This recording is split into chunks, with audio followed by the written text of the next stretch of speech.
Human beings basically try to do two things at the same time.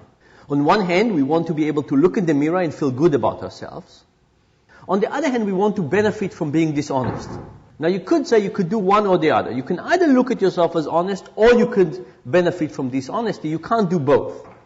Well, it turns out that thanks to our flexible cognitive psychology and thanks to our ability to rationalize our actions, we could do both.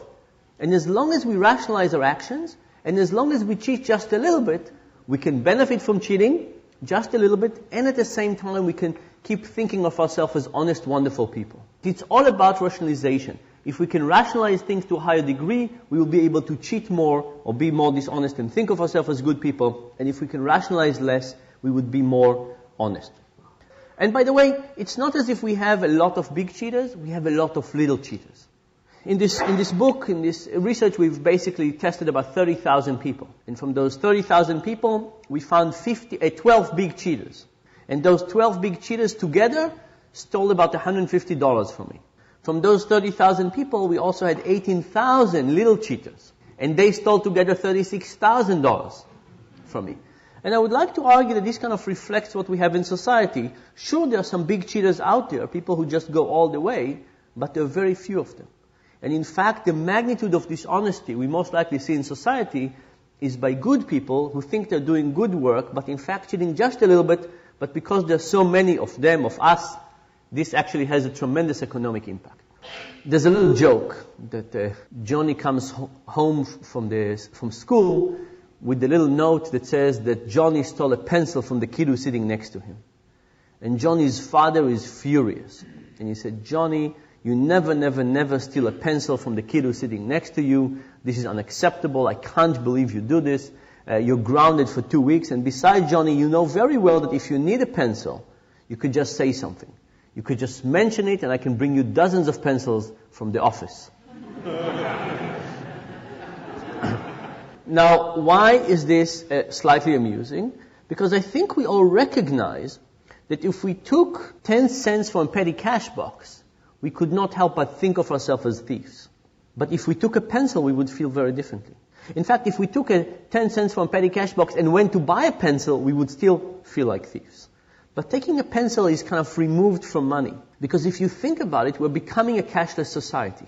We're becoming a society with a higher distance between us and the consequences of our actions. Credit cards, electronic wallets, mortgage-backed securities, stock options. Think about all of those things that represent psychological distance between us and the people, us and money. Could it be that as the distance increases, people can be dishonest, but at the moment don't think of themselves as doing anything dishonest? And I think the banking industry is kind of primed to think about things exactly in that way. Imagine you manipulate something like, interest rates. There are so many layers on top of that. And you don't see who exactly you're affecting, even though you might affect the whole global economy, that it might be very easy for people to take steps in that wrong direction and still think of themselves generally as not doing anything terrible. By the way, so in the last year and a half, as I've been working on the book, every time I go to a restaurant, I ask the waiter if there's a way to eat in this restaurant and escape without payment. And I said, look, I'm not going to do it, but just tell me, if you were giving me advice, how would you tell me to do it?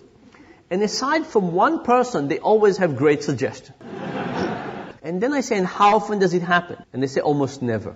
They say, from time to time, somebody walks up without paying, but they walk slowly and we stop them and they just say they forgot. Almost never people just walk without payment. Contrast that with illegal downloads.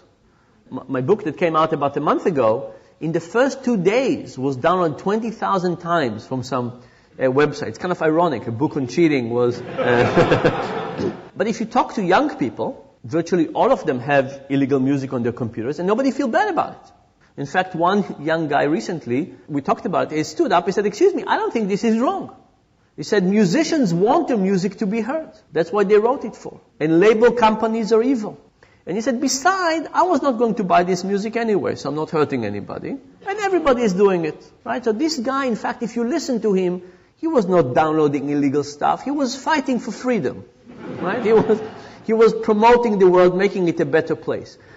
An amazing level of rationalization that you couldn't do in a restaurant. You can't go and say to yourself, oh, you know what, chefs really want their food to be eaten.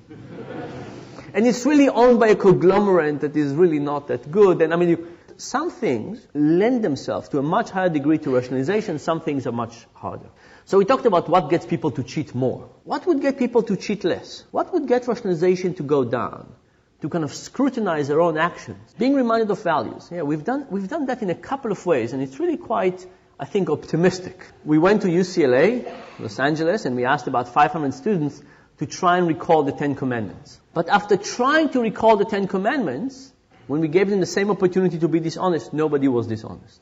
In fact, even when we take self-declared atheists and we ask them to swear on the Bible, and we give them a chance to cheat, they don't cheat. So this suggests that there's something about reminders that the moment we think about morality, even if it's not our own moral code, all of a sudden we are kind of supervising ourselves to a higher degree.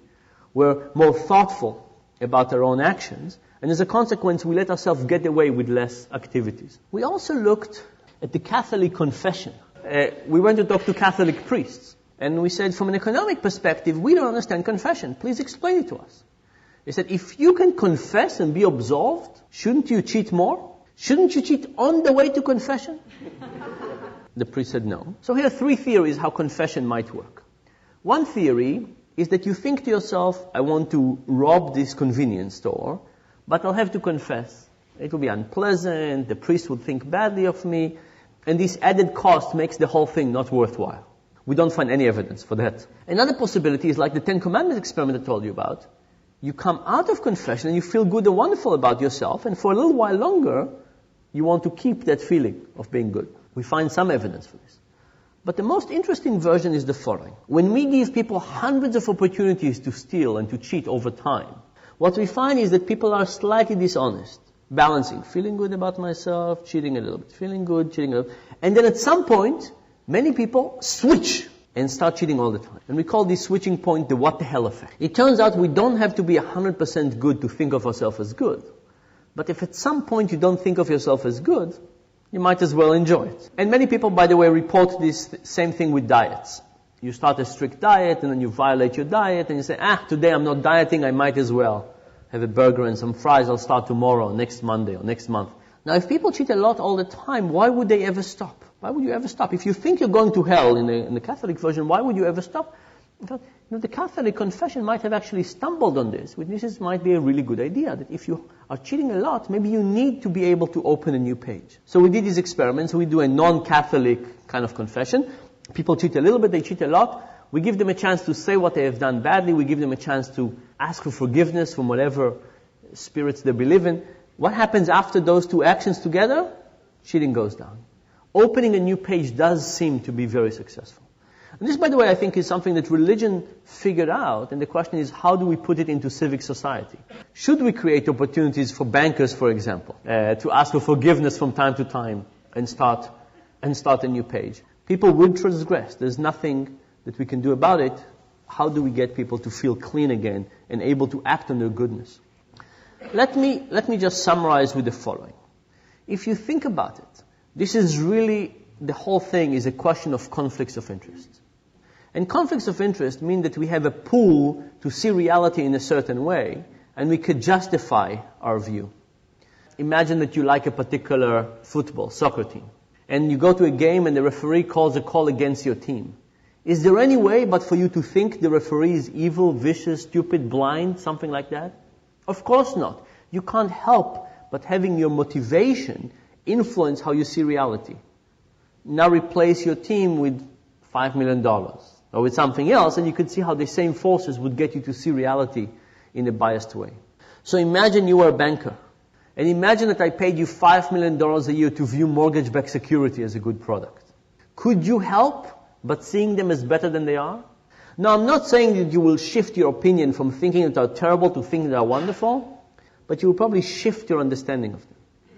And what if everybody around you thought that they were great as well?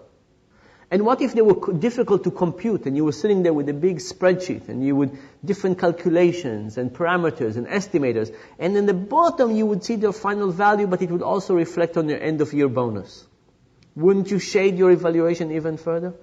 And this is actually quite important, because if you think about the whole financial crisis, We've taken people and we put them in situations which basically are guaranteed to blind or at least to distort their vision. And we expect people to overcome that.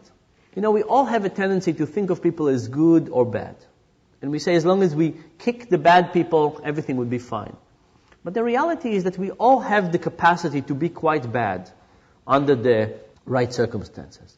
And I think in banking we've created the right circumstances for everybody to misbehave. And because of that, it's not such a matter of kicking some people and getting new people in. It's about changing the incentive structure. That because unless we change that, we're not going to get forward.